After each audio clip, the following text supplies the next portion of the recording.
This week on the Box2Box podcast, the guys talk about the weekend's games just gone, talk about the dismantling of Arsenal, the, the very nice win for Brentford against Chelsea, and they also discuss relegation and the possibility of who's going to win the league this year and top four. They also look forward to the games this week, including the game tonight and the games at the weekend. Onto the podcast we go.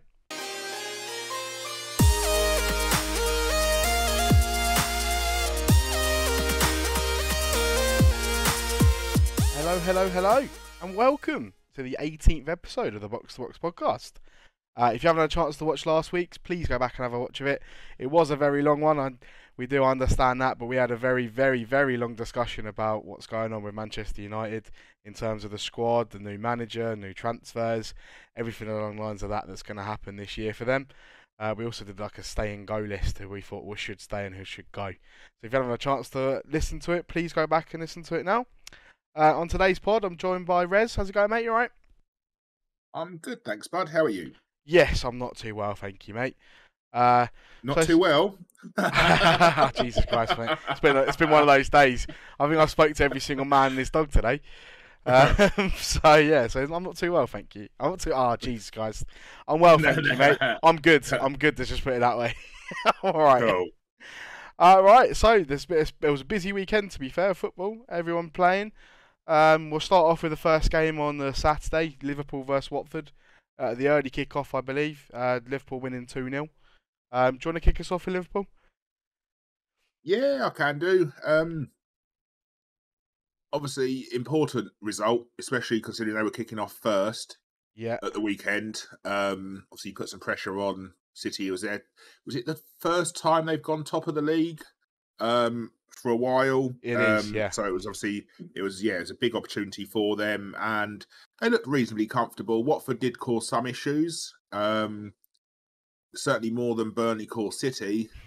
Definitely. So they did have a bit of a go, but then they've got tricky players, right? Watford, they've got some really good players in that team, so you'd expect a little bit. Alisson made a really good save as well. Well, I say really good save. It was obviously straight at him, but maybe should have done better. But yeah, it's a good result for them in terms of title challenge and everything. Efficient.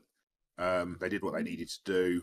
Thiago was excellent in that game. Really, really good. Yeah, and I think Gomez at right back. He did look very good, didn't he? Delivery and everything, unbelievable. I was watching it and I'm like, that's an unbelievable cross. It's like, Trent's playing really well. And I'm like, that's not Trent Alexander-Arnold. He hasn't got the hair. And then it was like, oh. And I had to look it up. I was like, shit, it's not. I couldn't believe it. Like the delivery was unbelievable. Like quite a few times as well. So it was a good result, big result for Liverpool. So you say Watford gave it a go, but there wasn't much.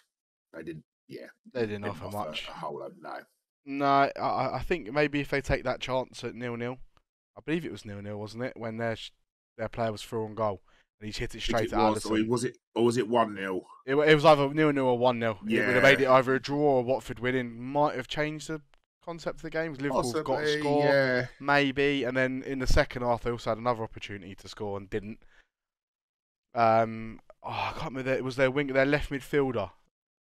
They cut it inside to him, and he just had to slot it in the far post, and he slotted just wide. Yeah, just inside the box, left hand side. Yeah, it could have been maybe a little bit different, but I think it'd have been harsh on Liverpool if Watford would have got anything from that game. Yeah, Liverpool did what they had to do. They're a machine at the moment. They're just relentless. Yeah, no, they were. It's going to be an interesting end. Obviously, this Sunday.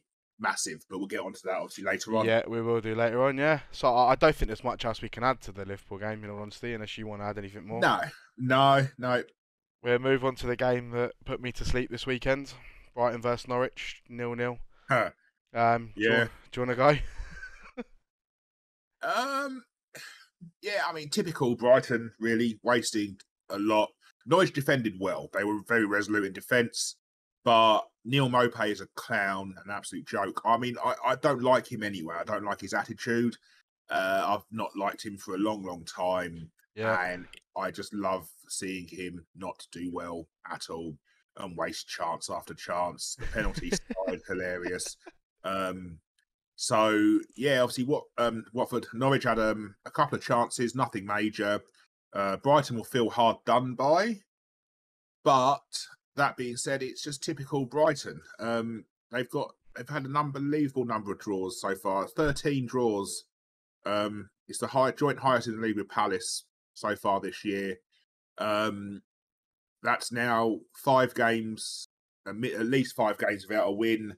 They're in really poor form, Brighton. I was with a couple of Brighton fans last night, and they had the audacity to ask me how United were doing in the Champions League. And I was like, "Are you being serious?" But then again, what you've got to realise, mate, is half these Brighton fans are genuinely Chelsea, Liverpool, and are Chelsea and Liverpool fans. So their club is still in the Champions League, and their second club, Brighton, they say they support, when really we know that when you was a child, when you had childhood friends and you had them around your house, they had a Chelsea top on. It was different when Brighton were in League Two and League One. They didn't want to support them, but now they're in the Premier League. They're like, oh yeah, let's get behind the local team now. Oh, I can't believe you lot don't support your local team. Oh really? Yeah, really. You weren't saying that with Dean, were you? What I would say is, obviously, they lack what everyone's seen and everyone said they lack, which is a finisher. If they had a goal scorer, they'd be much, much higher in the table. They do play some really good football. You've got to give them credit for that. Trossard was very good for them as well, but just let down by an inability to finish yet again. Yeah, I mean, I feel they're very lucky that they have the points that they have.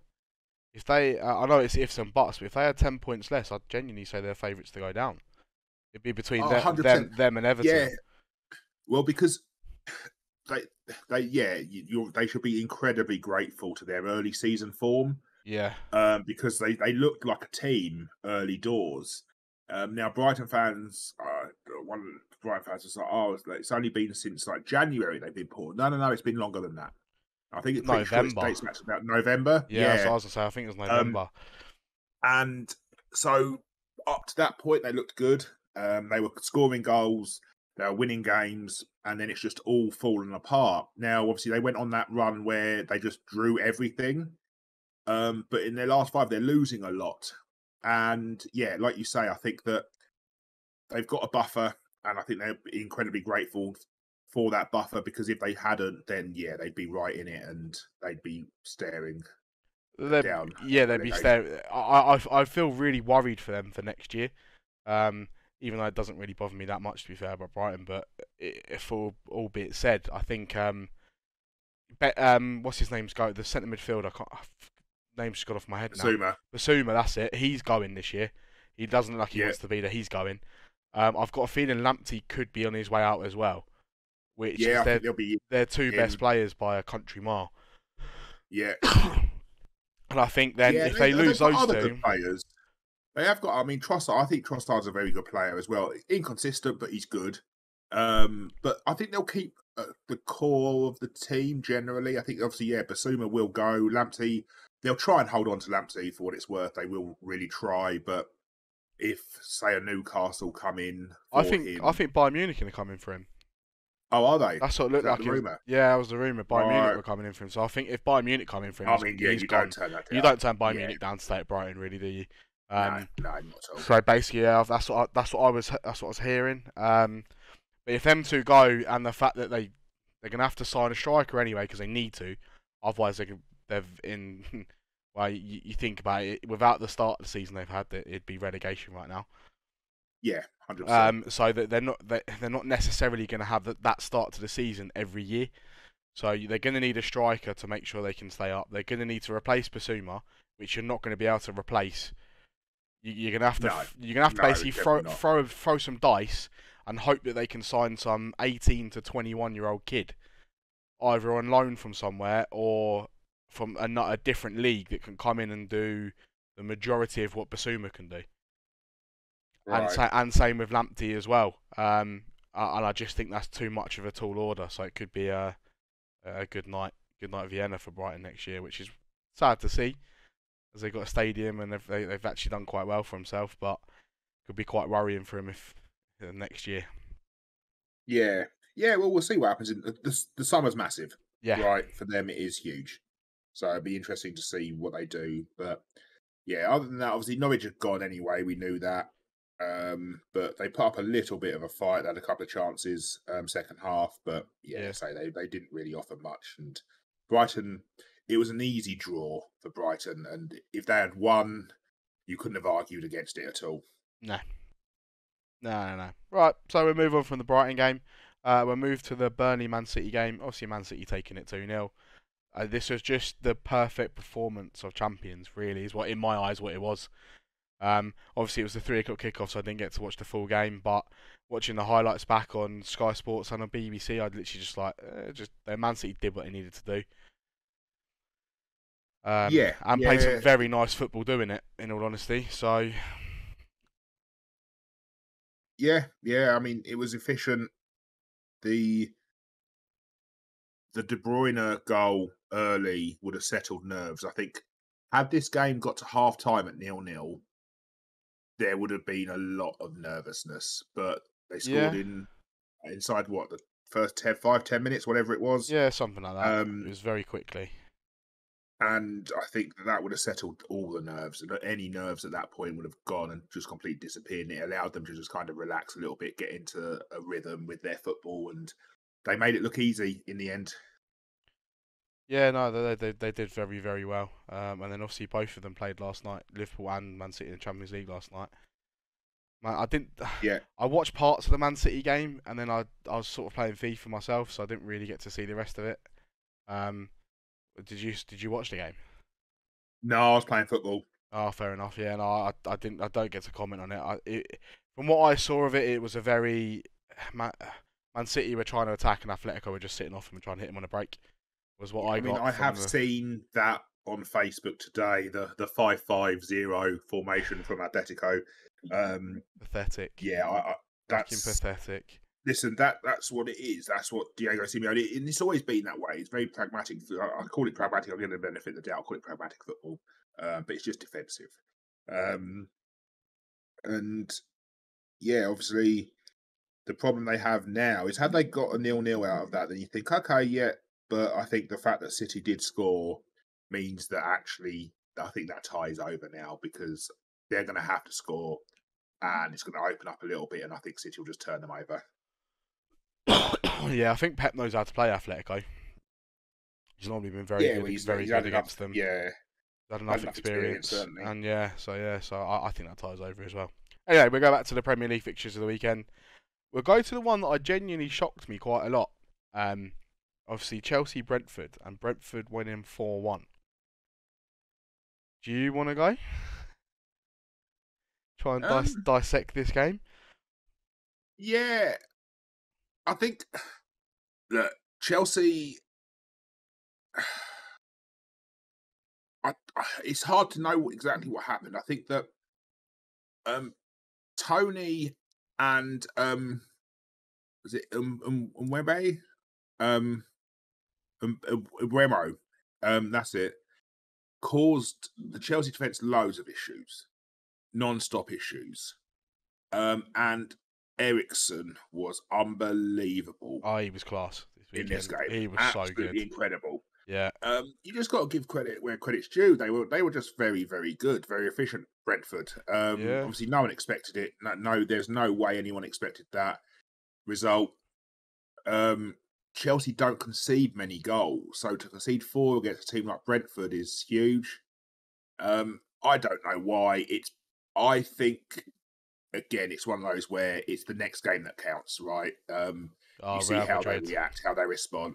I'm talking about in terms of Premier League. I think you'll see whether it's just a blip. It's just one of those games because every team has them, right? Every single team has games like that where nothing goes for you. Havertz, obviously, he did get a second. It was 3. It would have been 3-2 at that point, I think it was. But obviously, he did handball it, although he tried to tell the ref he didn't. But I mean, I don't know why you say to the ref, "No, I didn't handball it," when you know you did, because just make yourself look an idiot because VAR can look at it anyway. Yeah, I don't know why Lukaku didn't start, but I don't think he would have made a difference anyway. It makes me laugh. Everyone comparing him at the start of the season to Cristiano Ronaldo. Oh mate, it's That made absolute me laugh. jokes. Honestly, it's hilarious. The fact that Chelsea actually thought they were getting a player in Romelu Lukaku I mean, is I've got a hilarious. few Chelsea friends, and we were laughing our head off saying what Lukaku is, and I can't believe you still signed him after what he did to us, what he was like for us. Like Yeah, 21 odd games against the top six and scored 1 goal. It's like he scores against teams in Italy, but they wouldn't make the top half of the Premier League. Half the teams he's scoring against, they wouldn't make the bottom half of no, the Premier League. Half of them. Like they go on about the Italians being very good defenders. Yes, Bonucci is, Chiellini is. Doesn't mean to say the people at the bottom of the Serie A are very good defenders. yeah, no, yeah, I mean, I don't want to say it was a waste of money because I think that again you got to give him some time. But the fact that he's been in the Premier League before and everything, on the face of it, he looks like an absolute massive waste of money. He wasn't the player that they wanted for what it's worth. They wanted Haaland, right? They just couldn't get him. But yeah, I'm not sure why he didn't play. So obviously it meant that Havertz was playing up top again with Werner and Ziyech off of him. Ziyech's been okay. Werner, again, is just another waste of money. Just looks devoid of confidence. He had a chance again in this game, and yeah, it just wasn't great. Raya did well again, though. What I would say is he's a very good goalkeeper, actually. He's made some really top Yeah, it quality wasn't too saves. bad to be fair. From the couple of saves that I saw him make, he was actually quite good. Yeah, and he's been like that quite a bit, actually. He's done that quite a lot this season. There's been a few times where he's on my list of he's done Goalkeepers to well. put in. Yeah. Yeah, no, So I do know what you mean. But I don't think there's much yeah, else I want to add for the Chelsea game. I think that's pretty much it, isn't it? I think we covered it all. I think so. Yeah, like I say, I just don't think you can. I can't pinpoint the reason for what happened. It just happened. Oh, the one thing I will say before we move forward, Rudiger, Jesus Christ, where's he pulled that one out of? That was a good goal. Again, it's on my list. Spoiler alert. Of like Yeah, goals this no, weekend. that's There's a couple of goals from this game actually, to be fair. But yeah, I don't know. It reminded me a lot of the Vincent Company yeah, one against Leicester a few years yeah. ago. It was basically that was the point at which that Don't game hit it, won them the league. Vinny. Don't Basically, hit it, Vinny. yeah. Um, so yeah, it's a very, very, very good goal, Yeah. but meaningless in the end. Yeah, no, yeah, to be fair. But still, that's the last thing I think for that game. I think it covers it all. So on to the next one, Leeds versus Southampton. Game finishing 1-1. What do you think of this one? You go first, mate. You take this one. Leeds, I actually have been very surprised with Leeds since their new manager's come in. They haven't been looking too bad. Um, the one thing that still is a worry for me about them is that they just still can't finish the ball. They have so many chances, and they just don't finish it. Like the ball just flashes wide or just flashes over, and you think like in this game they had like 3 or 4 chances at 0-0. Genuinely, if all 3 of them go in, you're like, yeah, they could be 4-0 up, and you wouldn't be like, oh no, they didn't deserve that. But they just don't seem, the ball just doesn't seem to go in. Just seems to like trickle in. Like the goal they scored was like ball gets whipped in and he's like just hit it down into the ground like hoping it's going to roll into the corner, and it did just trickle into the bottom corner. And you're like, okay, fair enough. Like that goes in, but then they whip the ball in for their striker to have a header, and it will literally miss the crossbar and post joint by about an inch. But yeah, I thought they did quite well. Ward-Prowse, Jesus fucking Christ, another free kick that flew into the top corner again. Yeah. Wow, what a fucking free kick. He's already gone past Beckham, isn't he, for the number of free kicks scored in the Premier League. He's got the record. Oh yeah, he's got the record for the most number of free kicks, and it's yeah. I mean, his free kick taking is just it's unbelievable. Yeah, dead ball situations. I think he's one of the best in the country at free kicks and corners as well. Some of the corners he puts in are fucking ridiculous. But yeah, apart from that, Southampton, if I have a striker, maybe they win the game. there was a couple of opportunities they had, and I was like, just finish. Oh no, he's kicked it straight to the goalkeeper, or he's put it wide. And I thought they could have maybe snuck it right at the very end. Maybe that's a bit too harsh on Leeds, but maybe Danny Ings still plays for Southampton. Maybe that's a goal. Maybe he scores a goal in that game and they win that game 2-1. I thought it'd be very harsh towards Leeds, but yeah, that's how I saw it. What about you? Yeah, it was a good game, entertaining game. Yeah, Both teams gave a go of it. Both teams had chances. Play good goal from Ward-Prowse. Leeds, a bit wasteful, and it was just I thought that the Southampton centre back Salisu played a very very good game, and obviously Ward-Prowse dead ball unbelievable, but it was actually a really entertaining game. Although obviously finished 1-1, it was a good game. yeah, Good game of football. good Enjoyed game it. of football. And Leeds have stopped leaking goals now, Yeah, which is huge for which them. is That was massive their for them. biggest issue. Yeah. Yeah, massive for them, and they've stopped leaking goals. What it seems like anyway. We'll see what it's like going forward in terms of the run-in now, as it gets to the important games. But that's what it seems like. Yep. So that game covered, we move on to the last 3 o'clock kickoff, I believe. Wolves versus Villa. Wolves winning 2-1. Go ahead, pal. Talk me through it. Yeah. Quite a tight game. Pretty even. I felt the goals were okay. I just thought that it's one of those that it could have gone either way realistically. Yeah. And it went the way of Wolves, but like I say, it was again, it was one of those. It was an interesting game, entertaining game. I feel like And both teams blow hot and cold, and Wolves just blew hotter on Saturday. yeah, I think that's a fair assessment. Like I say, I think that it was an even game. It was very, very even. It could have, like I say, it could have gone either way. And it's obviously Villa will look at the Ashley Young own goal and go, well, if we hadn't scored an own goal, yeah, but it's buts and maybes.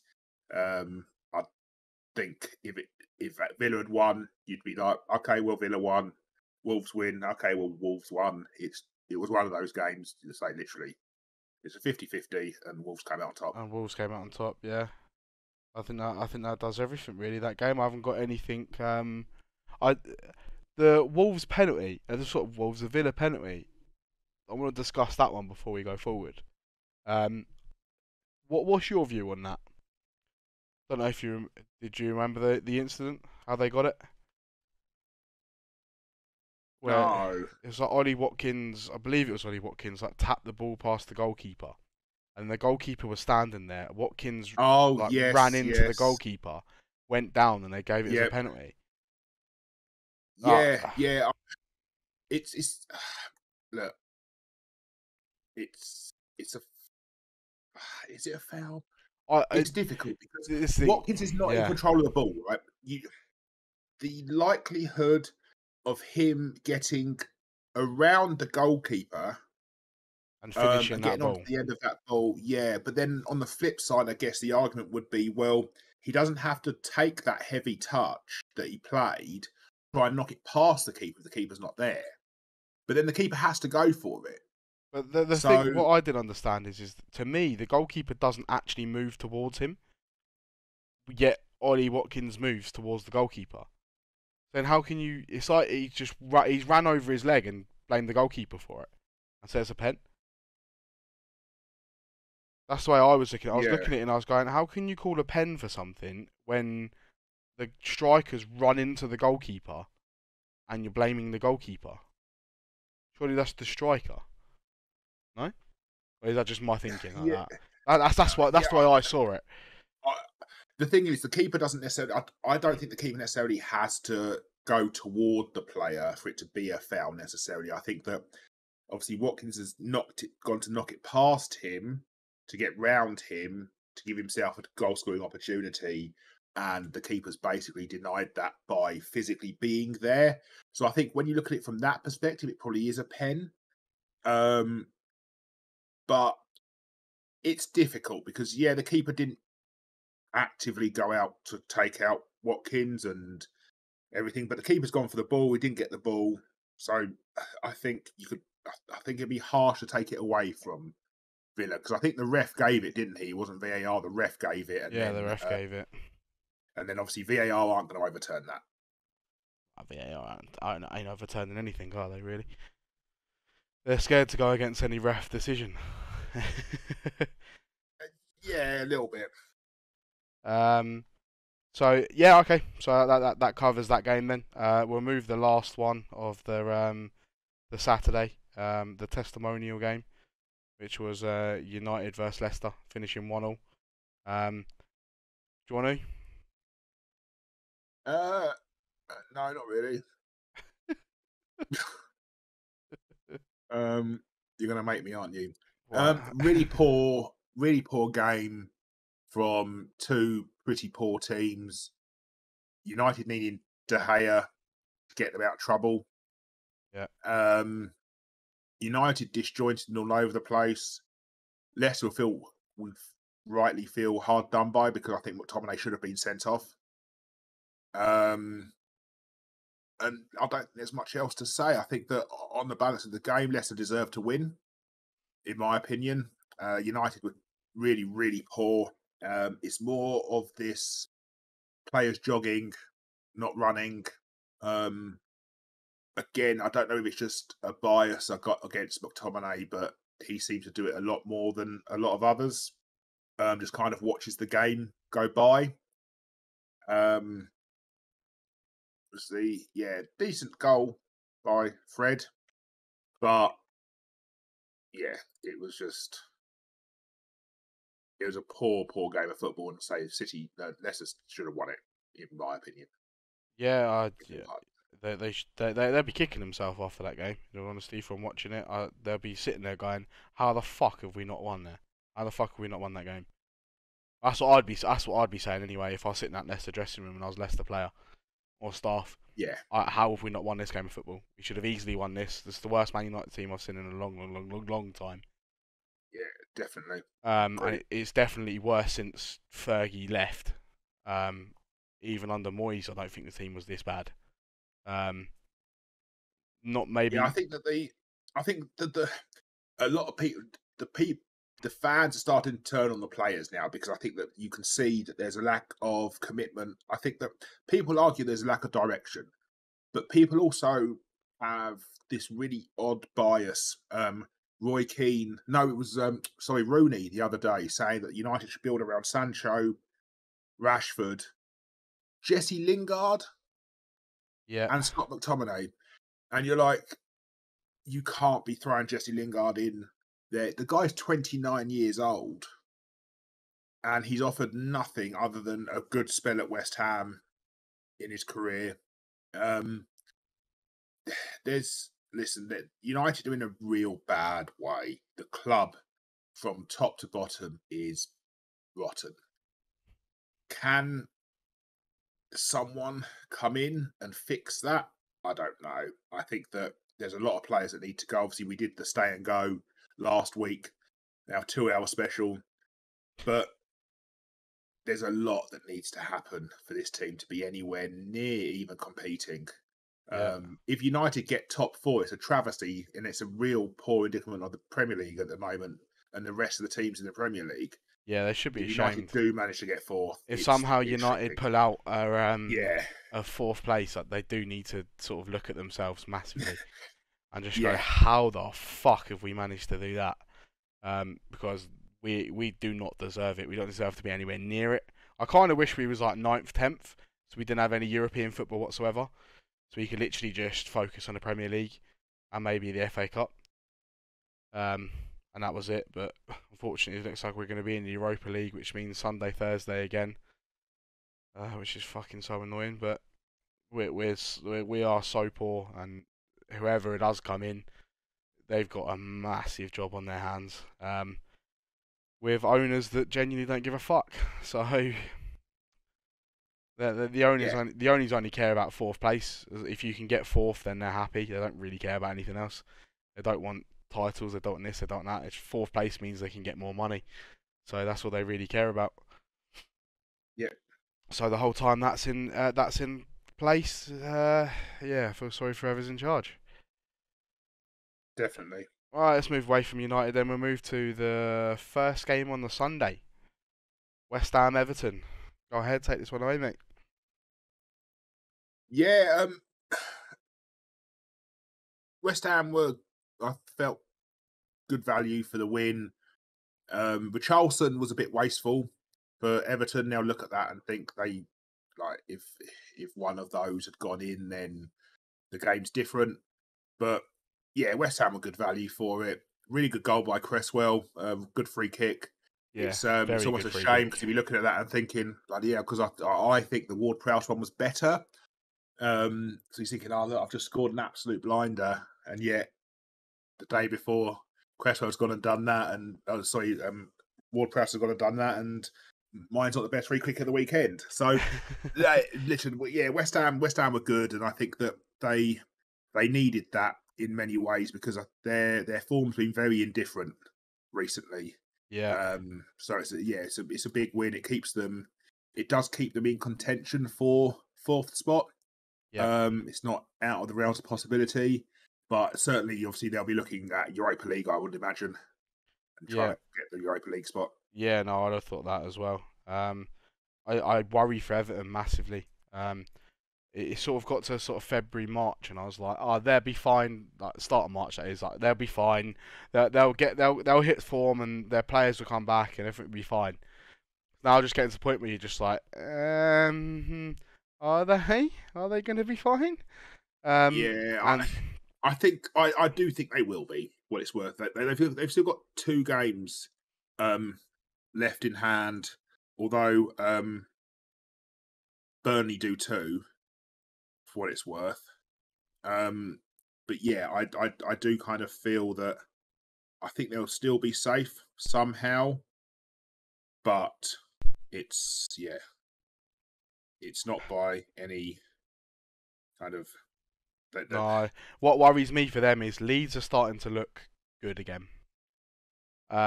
Burnley look like they could genuinely pick up a result. Obviously, take away the Man City game. That's not most teams in the Premier League are looking at that, and that's an automatic loss, really. But the games before that, they look okay-ish, and I reckon they could get a result or two. So that's what makes me worry for Everton. They've never been in this position before. None of their players have been fighting relegation before. They've all been in luxury of middle of the table or going for Europe. There's relegation fight's a different fight. Yeah. Well, listen, I mean, we've been over it in the previous pods, but Frank Lampard was absolutely Not the man the for the wrong job. appointment. Yeah, 100%. and it's but they did it, and like I say, they'll be safe. They will be safe, I believe. But it's it is quite, I say, funny. I don't mean funny because I feel sorry for Frank Lampard in many ways. I think that the media are really out to get him. But this kind of stuff doesn't help. So Yeah, but yeah, of course. Everton are poor, real poor. Very poor. Like Brighton, if they've had patches where they've been okay. Obviously, earlier in the season they were okay. Had that not happened, the situation would be absolutely dire right now. Well, they'd be where Everton are right now, Brighton. If they hadn't have had that good bit of form at the start of the season, they'd be Everton and right now. I think that the Everton, listen, they're too good a team to go down. They shouldn't go down with the team that they have. But then I think you look at Watford and some of the players that they've got, they probably argue the same. I think the bottom 2 at the moment, as it stands, Burnley and Norwich, if they went down, I don't think anyone would be like, oh, that's a surprise, they went down. But from the rest, I think that actually they've all genuinely got some really good top quality players. Yeah. And whoever does go down, it will be somewhat a surprise. Well, you're looking at it now, so it's Burnley 21 points, Watford 22, Everton 25, Leeds 30, Newcastle 31. I don't think Newcastle are in it. I think they're safe. I think Brentford could be safe with 33 points because I think with Eriksen firing on all cylinders and the way they've been playing, you'd think they'd get sort of 5 more points. And I don't think realistically you've got to look at how many points Burnley and Watford are going to get to. That's what I would say. and being 21 and 22, obviously Burnley have 10 games. So out of 10 games, how many points do you realistically believe Burnley are going to get? So it's anywhere Yeah, between, I'd say somewhere between 11 and 15 is what I would say. yeah, I was going to say, I think both of those teams, the maximum they can possibly get is probably about 34, 35 points. Yeah. So I believe that obviously Brentford 33, I believe they are pretty much safe. Yeah. Maybe one win away from being completely 100% safe. Yeah. But then you look at obviously Newcastle. I don't think they will go down whatsoever. I just don't think they will. Leeds, from what they've shown so far, it doesn't look like they'll go down. Then it just goes between a 3-horse race between Everton, Watford, Burnley for two Yeah. places. For two places, that's what I believe will happen anyway. And then Burnley, even though I have given them a bit of praise and say they look like they could pull a result out, it's gonna be very, very difficult. I'd rather have points on the board than game in hand. That's what I'm type of person. 100%. I'd rather have the points there rather than having to make the points up because more pressure having to make the points up. And they might have 2 games in hand, but they still have to win them or get a result in them, which is a lot tonight's different. game's massive, right? Oh, big game. It's a mega. That is a huge game for both teams. It's going to be interesting to see. So we need to wrap this up quick so I can go and watch it. But yeah, no, it's going to be an interesting game tonight. I'd say interesting. It's not going to be a good game to watch. Don't get me wrong. Don't get it twisted. But it's huge for both of those teams. Yeah, be interested. Yeah. Oh, quickly before we move on, who's got it tonight? Burnley, Everton. Who's winning? I think Burnley are going to win. Yeah, I think they're going to nick a 1-0. Going to win. I do as well. In all honesty, I think that's going to put Everton in a relegation zone. Almost. I think it actually does put them in a relegation zone if they win it. Yeah, but anyway, let's move on then. So Spurs versus Newcastle. Yeah. Newcastle scored 1 free kick, and I think that's all they did the whole game. That is literally all they did the whole game. That's 3 losses in a row now. Spurs very, very good. They're favourites for more fourth. Son, yeah, you can understand why now with Arsenal's form the way it is at the minute, and the games they've got to play. Son should have probably got more as well. Bit wasteful in front of goal. Harry Kane, superb again. There's not a lot to say about Spurs other than they're doing really, really well all of a sudden. I think Paul Merson he basically said that they are the Harry Kane team. Take Harry Kane out of that team, and I think the stats kind of back that up. He's playing like a quarterback now. He's their assist. He's everything goes through him. Everything goes through him. Yeah, he's unbelievable. Absolutely unreal. He's been for them. Yeah, amazing. He has been very good. Amazing. It was an easy game for them though. Newcastle really offered nothing other than that free kick. They scored obviously, and you think, here we go. Yeah. And then literally within like a few minutes, it's 1-1. And then at that point, Newcastle were literally just shot. They were done. Spurs are on a roll, and they are rightly favourites for fourth. Unfortunately, at the minute, I don't know who my favourite for fourth is. I wouldn't like to call it. I think all of these teams in the running are that's my call for it. Capacity. Spurs are my fourth. They are fourth. They will be fourth. Right. My reasoning behind it: Arsenal have got us, Chelsea, and I can't remember who else it is. There's one other big team they've got to play, and they've got some hard fixtures against teams that are down the bottom end of the table. United obviously have Liverpool, have Arsenal still to play, and also have someone else. I can't remember who it is. Chelsea still got to play? Yeah, Chelsea we still got to play. Tottenham, I believe, only have one big team, and everyone else is middle of the table. Best teams to play this time of year are teams at middle of the table. They know they're not going to get any further higher up. They know they ain't going to get relegated, so they sort of go on to holiday mode. If Spurs cock this up now, they are the ultimate bottle jobs. I thought they were anyway, after what they did in the Champions League and other things, they've bottled it. But some of them have got to look in the mirror and go, what the fuck have we done here, if they cock this one up. I know obviously Arsenal have a game in hand, but I still don't think, with Thomas Partey their game in hand injured, is Chelsea, isn't it? Yeah, I believe Thomas Partey's just been injured. Crystal Palace will. Should we move on to the Crystal Palace game while we're talking about it as well? Yeah. Let's Crystal go. Palace obviously played Arsenal Monday night, won 3-0. Absolutely dominated Arsenal, I believe. And they did it the old-fashioned way, which I think Vieira knew how to win. And the old-fashioned way to beat Arsenal was just kick them, you'll win. Just rough them up a bit and you'll win. That's how Arsenal. Yeah. That's how Arsenal used to lose in my eyes. You used to be rough and be physical towards them. They didn't like it, and you used to beat them. Crystal Palace did it to them. A couple of Crystal Palace players played very, very well. Their striker Mateta, I thought he was class against them. And with Partey getting injured against Palace, and they don't know how long he's out for. Tierney's out for a while apparently, according to Arteta. Yeah, he's got ligament damage, isn't he? He's got to have an operation. Yeah, so he's not going to be there. And he's a massive miss for them. He is big for them. He is, and he's a very good left back.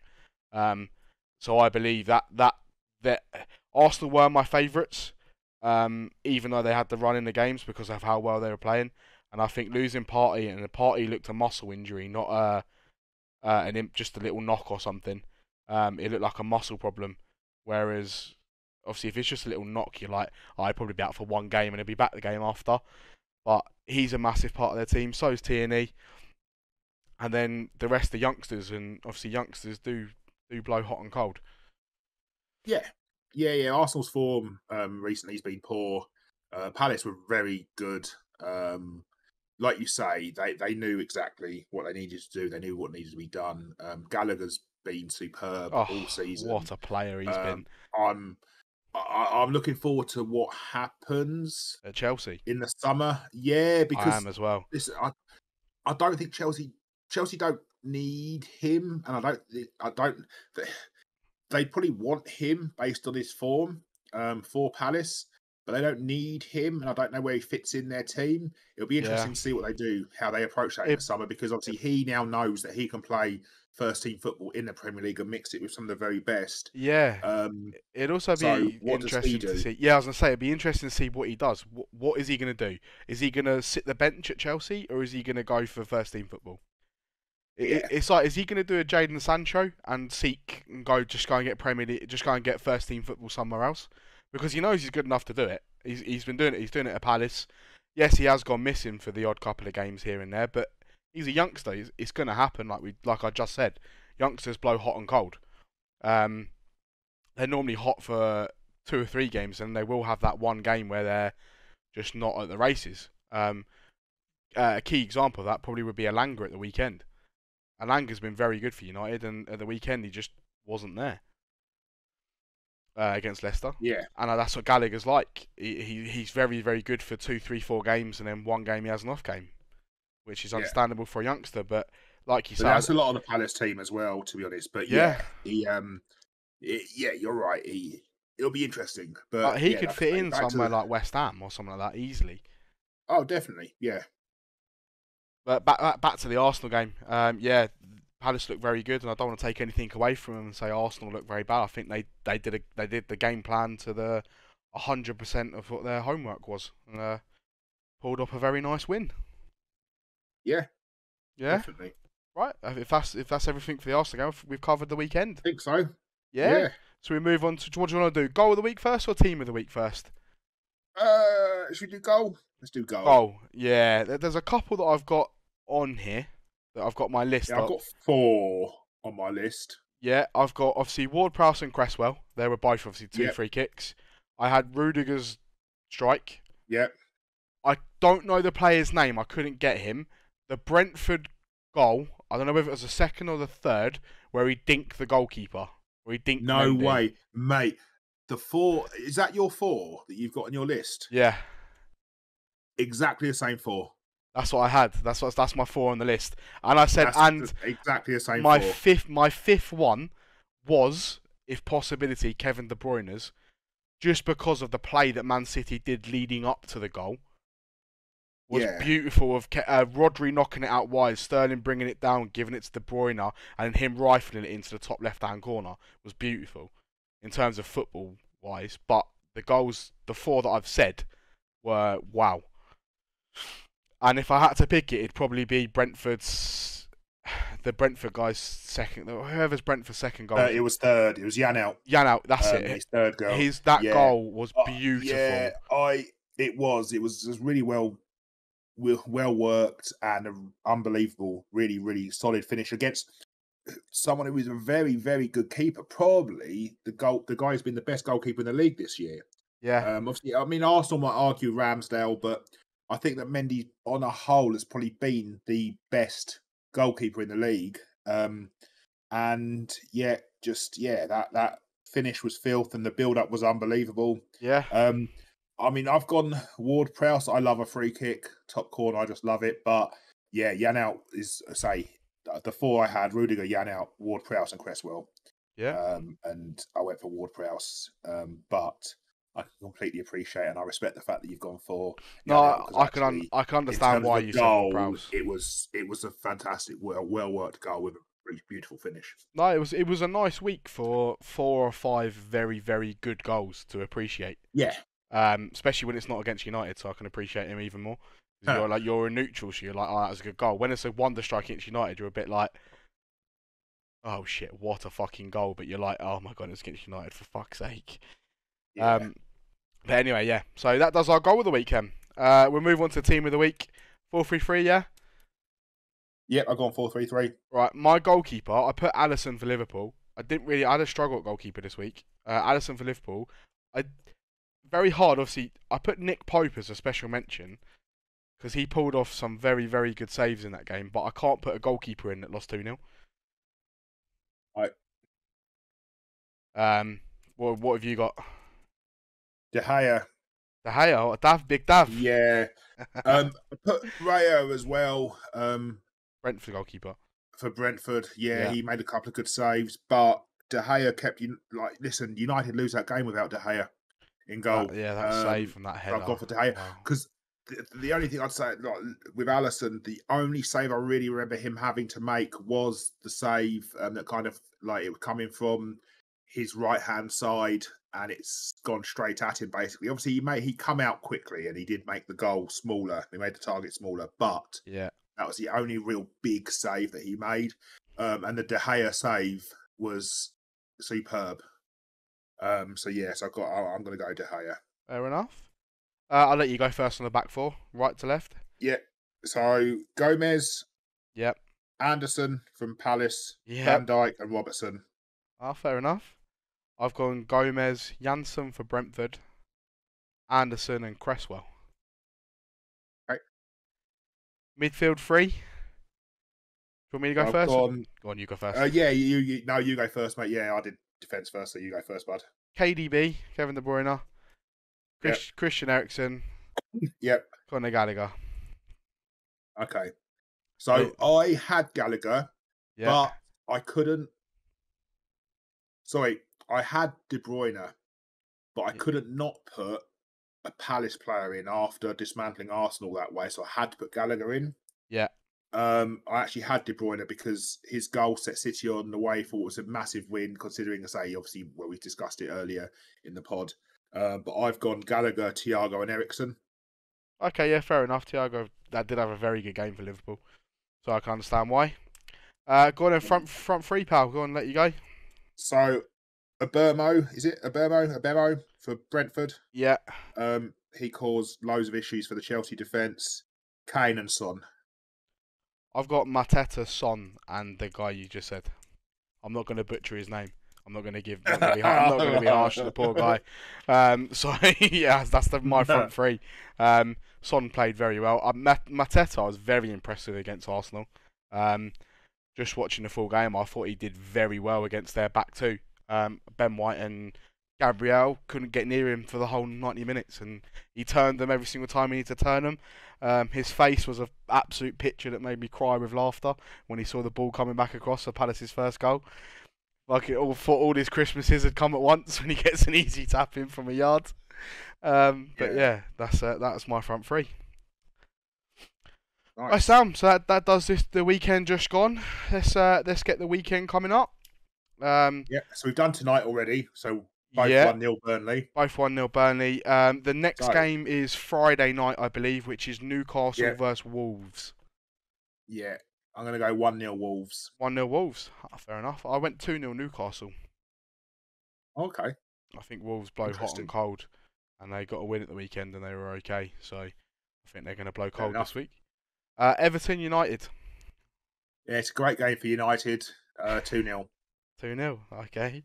I've gone 2-1. We can't keep a clean sheet to save our fucking lives.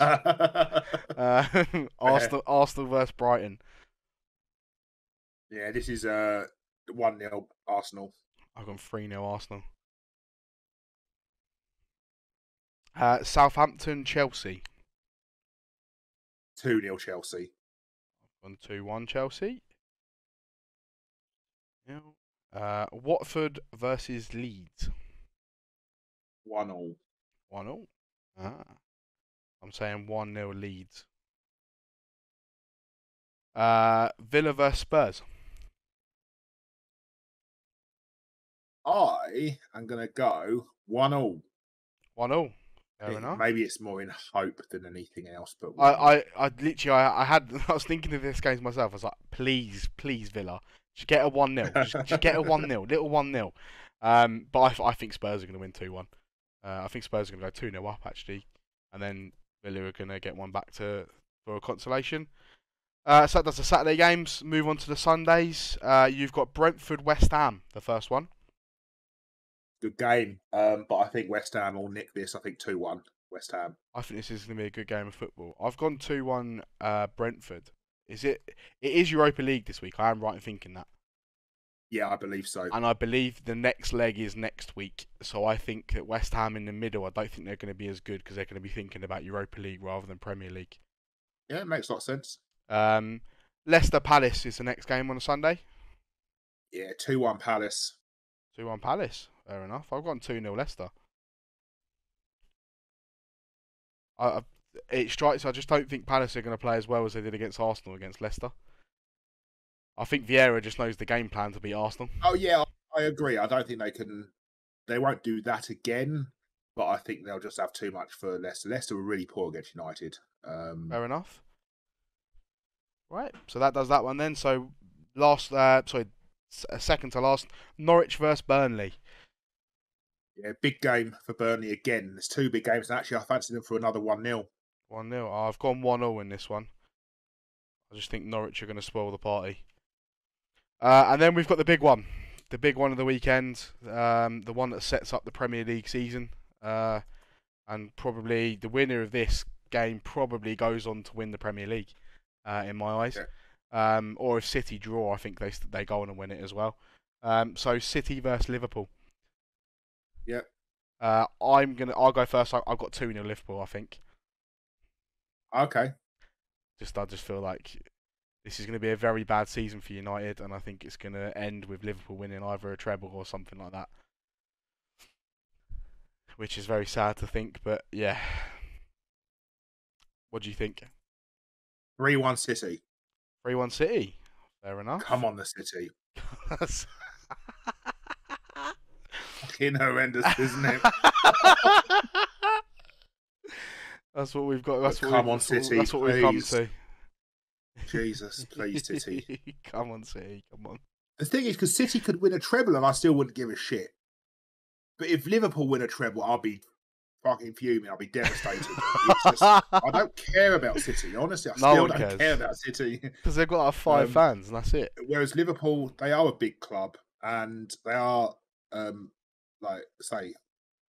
it's United and Liverpool for the biggest clubs in this country. And yeah, there's always going to be a deep-seated rivalry there. And so for that reason, I just do not want to see them win the league. Or anything, really. Yeah, right. So that covers this weekend then, pretty much. This weekend coming up. Yep. Just a second. My Amazon delivery is literally a couple of minutes away, so okay. I might have to go in a sec. But yeah, well, we could talk. I suppose you could talk Ten Hag. Well, yeah. Spoiler.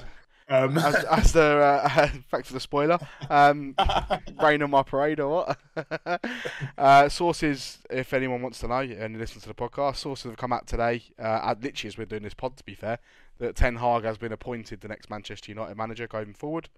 It's what I've wanted to see for a long time, and I want to see him in charge. I do worry for him though about what's above him.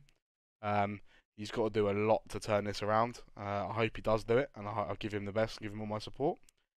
But yeah, and that looks like Man United have appointed Ten Hag as manager.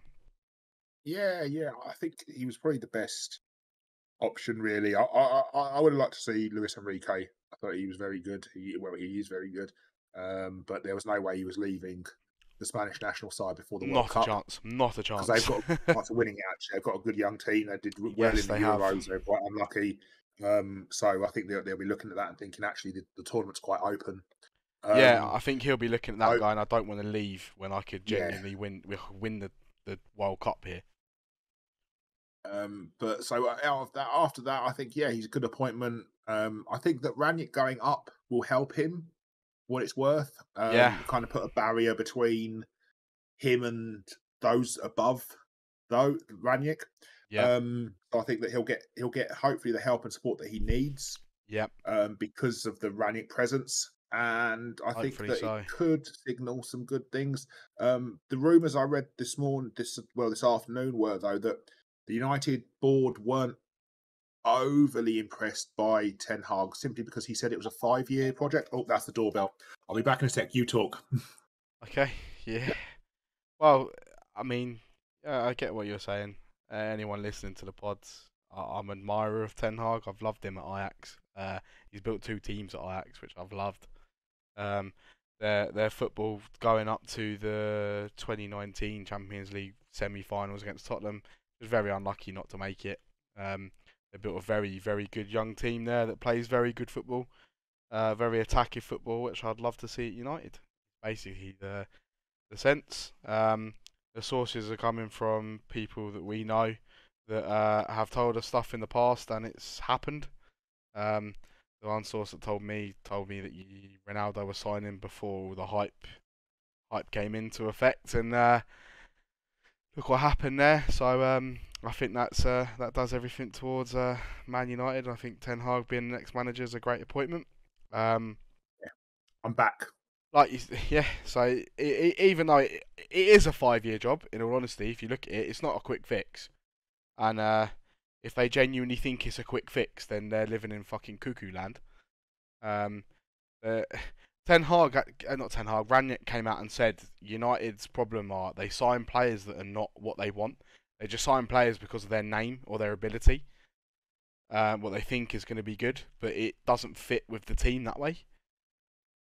Well, it comes back to this the identity thing, right? I mean, Gary Neville's been driving people mad with like the Man United way because it's a load of crap. But the team has zero identity, and with Liverpool, Liverpool, perfect example because, like United, they went through a real period of basically winning at not a lot. They were always there or thereabouts, right? And United are still, what it's worth, there or thereabouts. And they can still cause people problems. And obviously, I mean, the Europa League was 4 years ago now, wasn't it? Whatever. But so we're not that dissimilar to Liverpool. Obviously, we didn't win the Champions League. We haven't won the Champions League, but we have won stuff since Fergie left. Not a lot, but bits. But in terms of Liverpool, they understood that when Klopp came in, they had to build, right? They couldn't just go, right, okay, we're ready now. It had to be built up and built up and built up over time. Does. And with that, when you look at United, it's the same. But the one thing Liverpool had in Klopp was an identity. Knew exactly how they wanted to play football. Look at United. We went from Moyes to to Giggs to Van Gaal to Jose to Carrick. No, sorry, to Solskjaer to Carrick to Ranić. Now you tell me what those 7 people have in common in terms of their one of them. Their style of football is different. Moyes is gritty and just try and win the game, see the game out. Van Gaal was try and play beautiful football and keep it on the floor and pass teams to death. Mourinho is very get 1-0 up and then defend it for the rest of the game. Yep. Solskjaer hasn't got an identity. He just genuinely was like, "Yeah, you'll be fine, players. You'll be fine. You just keep going out there. Out there, you'll be alright, Yeah, mate. You'll be fine." And then Ranić he's only there because of. I'm not counting Giggs. I'm not counting Carrick. They were there for. Giggs had 3 games. yeah, Carrick had 3 games. There's no point yeah, counting them. Ranić, there's not really much point in counting him either because he's only there on an intern, and no one's listening to him at all. You can tell that every single game we play, he goes out, gives them instruction, they don't listen, and even he says it sometimes in his post-match press conferences, like, "I'm giving these players instructions, just not doing it." yeah, Which I understand. Like they're looking at it as if to say, "Well, you're not going to be here next year." When really don't realise he is going to be there next year. That's because he's not going to be manager. Doesn't mean say he's not going to be at the club. Um, and he'll be telling the new manager exactly what you're like. yeah. But yeah, anyway, that covers the news of a spoiler to everyone that Ten Hag is likely going to be the next Manchester United manager. And I think that does it for this pod, guys. It does. Yeah, thank you very much for listening with us. I hope you liked it. If you haven't, we don't really care anyway. If you'd like to, please like and follow on our socials. And give us a little thumbs up on YouTube. We're on Spotify as well. If you want to listen to it on there, please do. Comment on any of our videos or message us on our socials if you want to join the podcast yourself. We'd like to have some different fans on apart from mate, play it, Army. It'd be nice to have some different fans of maybe lower league teams or even teams that aren't in the Premier League. If you support anybody, please, you'd like to have you on and like to get your view on football, and we'll give you a little grinning about the reason why you love your team you support, what your favourite football memory is, just stuff along the lines of that. And thank you very much for listening, and we'll speak to you next time. Yeah, take care. Bye bye.